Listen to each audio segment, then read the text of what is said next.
The prophet of God Isaiah was sent to Hezekiah to tell him that he was going to die. Hezekiah had a death sentence, but Hezekiah did not refute, argue with the prophet. Hezekiah did not go and tell his mother, his father, his friends, anybody what was just declared on his life. Hezekiah did not go broadcast that he was dying and that he was sick and oh, woe is me. Hezekiah did not murmur and complain about his faith.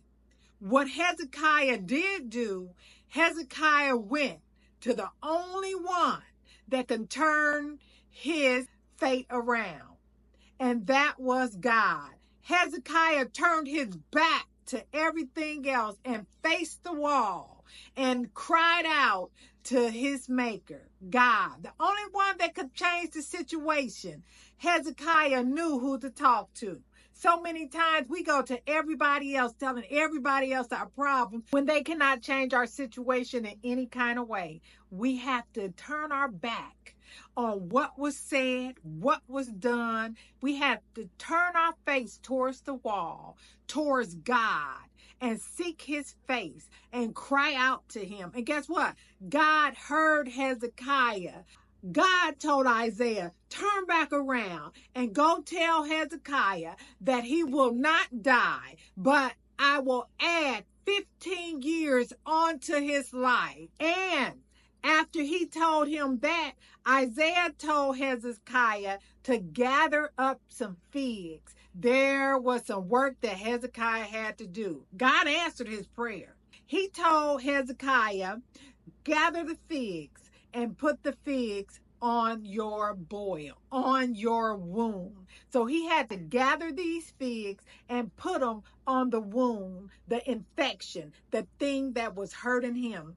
Sometimes when we pray, God is going to tell us what we need to do.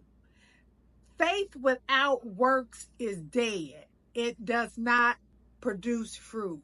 So when you pray, look for the answer. And the answer may not make sense to you. You may be asked to do some things that you cannot comprehend or others can comprehend that simply just don't make sense in your human mind. But God's thoughts are not our thoughts, and his ways are not our ways. His thoughts and his ways is higher than the heavens. So just do. If he tell you what to do, you just do it. If he tell you to shut your mouth, shut your mouth. If he tell you to move out of state, move out of state. Whatever God tells you to do, after you done turned your back, before you done went and told everybody else what happened, turn your face to that wall and seek God and cry out to him. And then when he tells you to do something, you do it. See, because Hezekiah would not have got those 15 years if he had not did the work. You have to do the work. God bless.